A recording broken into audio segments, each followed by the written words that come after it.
Hey, welcome back. If you're watching this, you made it to 2021, and I hope, even in some small way, you're having a good day today. This started off as a for me piece, and definitely not a video for YouTube, which is why I don't have any footage of the sculpting process, so sorry about that. I actually started off this model as a way to pass the time on lunch breaks, since I had more free time on my hands than usual. All of this playing around eventually led me to a challenge. With limited materials and one sculpting tool, I'd make myself parts of a monster. I began by making spindly legs, with the plan originally being something more insectoid.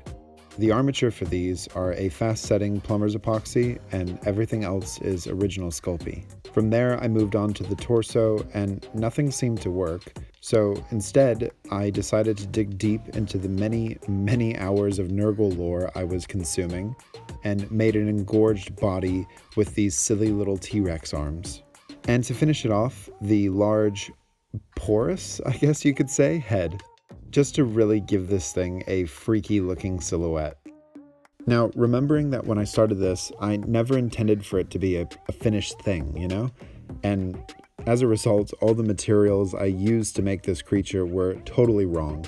And as I started putting more and more time and effort into it, I realized way too slowly that I actually wanted it as a finished sculpture.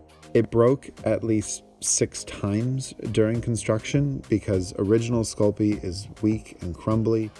The epoxy in the 5 legs would become flexible when I heated it up to bake the Sculpey onto them. And the head, it popped off at least 3 times. Not to mention the fact that my lights actually broke while filming this part, which has severely limited the angles I can shoot. And you know what? For the first time since I started making YouTube videos, despite all the setbacks and frustrations and my general anxiety, I was fine. I actually could just take a deep breath and push through. And I share this story with you in the hopes that you also keep trying. Just push through whatever project or hobby goal you've set for yourself and smash it. One of my goals for this year is I need to stop saying I'm a bad painter. In an attempt to try to get out of that habit and to just get good, I finally went to my local Warhammer shop and picked up some Citadel paints. I don't think that having fancy paint is going to make me a better painter, but it's been really fun to experiment with something that's actually made for this hobby, rather than the really cheap dollar store acrylics that I normally use. For the scheme, my mind was buzzing all over the place. Some of the inspiration comes from flowers, most of it comes from the Texas blind salamander, which I reckon is the spooky cousin to the axolotl. So after I got the base coat of cerulean blue and pallid white flesh, I then decided to use some bright fulgrim pink with deepkin flesh for all of the veins and the many holes I put all over this thing. Later on, the pustules are a medium yellow and iron rack skin, and to do the thick guts falling out of the stomach, I mixed up that same fulgrim pink with Flex Prime, a foam sealer that I get locally. This, however, isn't a painting tutorial. It's a creature feature. And so, in that tradition, the voice. Broodmother, crawling clutch. She has many names to her children, but her enemies call her by one. The Queen of Spores.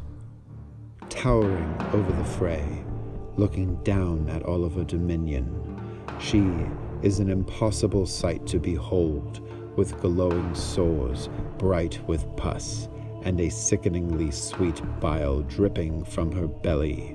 This profane matriarch skitters ever closer, leading her offspring to feed.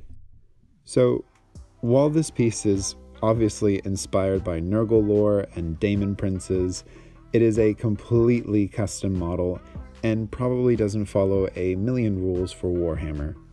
But I'm less interested in playing the game as I am in the lore and the design. Like her title implies, This little girl's job is to wander into the battlefield spreading decay and spores, bringing new life to Nurglings who will then sow more chaos. I hope you've enjoyed this project because it was an absolute mission to finish. And if you'd like to see more Nurgles, perhaps maybe an army one day, be sure to subscribe so you can stay up to date. I hope you're looking after yourself wherever you are. And to my friends back home in the States, I'm thinking about you every day. I'll see you in the next one. Bye.